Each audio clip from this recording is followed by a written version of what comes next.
কেনেকুৱা? ইয়াত আজি অলপ দিনৰ পৰা ধৰক এই বলবমৰ যিটো প্ৰথা, সেই প্ৰথাটো আগতে আমাৰ এইফালে উজনি অসমৰ ফালে খুব কম আছিলে, কিন্তু আজি এই অলপ দিনৰ পৰা মানে এইটো প্ৰথাটো ইয়াত বহুত হৈছে।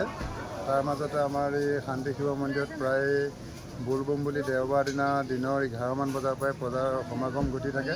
সেই সমাগত ৰাতিলৈ প্ৰায় 25-30টামান পাৰ্টি ইয়াত গোট খায় সকলোৱে নিজৰ নিজৰভাৱে নাম কীৰ্তন প্ৰসংগ কৰে, আনন্দ কৰে, উপভোগ কৰে। আকৌ সেই লগতে পুৱা ৰাতিপুৱা গংগা যমুনাৰ পৰা জল আনি পেলাই ইয়াৰ শিৱলিংগত জল অৰ্পণ কৰে। তাৰপিছতে তেওঁলোক ঘৰাঘৰি হয়।